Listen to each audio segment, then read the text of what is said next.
নির্বাচনে level playing field নিশ্চিতে তফসিলের পর সামর্থ্যের সবটাই কাজে লাগাতে হবে ইসিকে, এমন মত বিশ্লেষকদের। তারা বলছেন সুষ্ঠু নির্বাচন আয়োজনে ভূমিকা আছে দলগুলোরও। দায়িত্বশীল আচরণের মাধ্যমে সহযোগিতা করতে হবে কমিশনকে। আদ্দিন সজীবের রিপোর্ট। নতুন বাংলাদেশ গড়তে এলো জুলফিকার স্টিল। জুলফিকার স্টিল, ইস্পাত দৃঢ় অঙ্গীকার।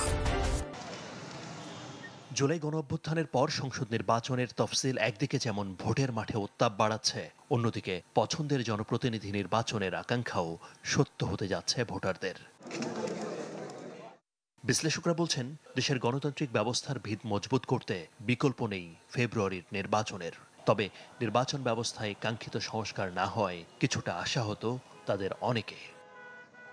নির্বাচনী প্রক্রিয়া শুরু হয়েছে এবং আজকে তফসিল ঘোষণার মাধ্যমে এটা মাইল ফলক বলতে হবে। আর সংস্কারের ব্যাপারে অব্যাহত আছে এবং সেখানে অনেক অনিশ্চয়তা আছে। তো আমি মনে করি এটা ইতিবাচক এবং আমাদের একটা নির্বাচন হওয়া দরকার।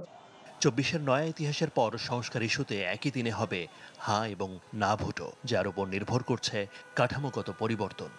অনেক বেশি এটা চ্যালেঞ্জিং, কারণ প্রত্যেকটা ধাপই সবার নজরের মধ্যে থাকবে।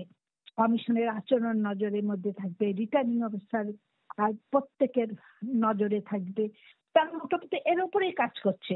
তা আমার কাছে মনে হয় নির্বাচন কমিশন ইনশাল্লাহ ভালো ওয়েল অর্গানাইজড।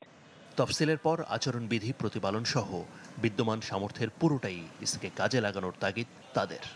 এ পর্যন্ত নির্বাচন কমিশন তার কিন্তু ক্ষমতা, তার যে আইন প্রয়োগ করতে তারা কিন্তু এ পর্যন্ত তারা সক্ষমতা দেখাতে পারে নাই। তো কতগুলো নির্বাচনী সংস্কার হওয়া দরকার ছিল, যেগুলো হয়নি, যেগুলো না হলে আমাদের গণতান্ত্রিক উত্তরণে পথে বিরাট বাধা সৃষ্টি হবে।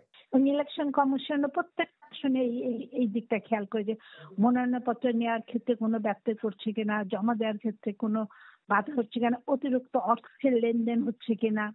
ছাত্র জনতার অভ্যুত্থানে রাজনৈতিক পট পরিবর্তনের পর ভেঙে পড়া আইনশৃঙ্খলা পরিস্থিতি এখন অনেকখানি স্বাভাবিক দাবি করে সুষ্ঠু ভোট আয়োজনে দলগুলোকে আরও দায়িত্বশীল হওয়ার পরামর্শ বিশ্লেষকদের। আদ্দিন সজীব, চ্যানেল 24, ঢাকা।